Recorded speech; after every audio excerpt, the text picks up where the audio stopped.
Pinasalamatan ng Pilipinas sa donasyon nito para sa paglaban ng mundo sa Ebola virus. Ipinagmalaki rin ng UN at World Health Organization ang pangunguna ng Pilipinas sa pagtigil nito. Narito ang ulat ni George Bandola.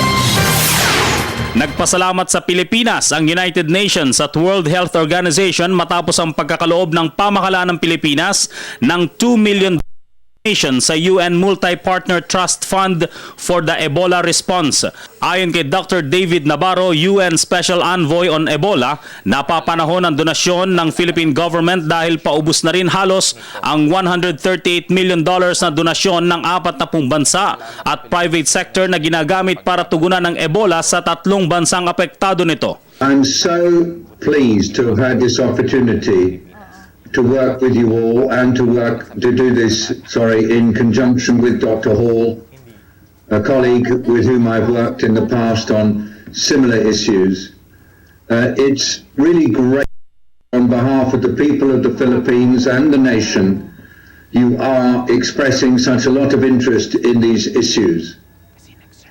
And I'd like, therefore, through you, once again, to thank the government and the people of your country for the solidarity that you have shown with the people of the world who are struggling to deal with the Ebola outbreak and who then will be recovering and redeveloping their health systems and their nations. The donation to their efforts for Ebola will also help as well, as Dr. Navarro has said, get us to zero to remove those risks globally in the affected countries but also to the Philippines. Sa datos ng World Health Organization, maganda na itinatakbo ng kampanya ng mga nagkakaisang bansa laban sa Ebola. Mula sa 800 kaso kada linggo, nakakapagtala na lang ang WHO ng 80 kaso kada linggo. Kinilala rin ng UN at WHO ang mga hakbang na ginagawa ng Pilipinas para pigilan ang pagkalat ng sakit. There has been no individual coming into your country who has been confirmed to have Ebola infection. So in summary, therefore, the government has acted in an effective way. There has been no effect on people in your country. There has been no danger for people in your country.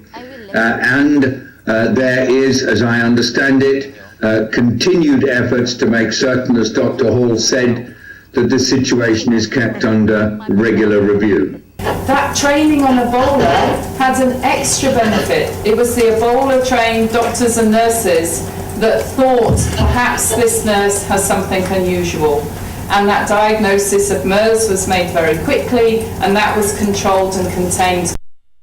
So in some ways that was a good practice of the system here and showed that the investments the government have made a big difference, not just for Ebola preparedness, but preparedness for other diseases as well.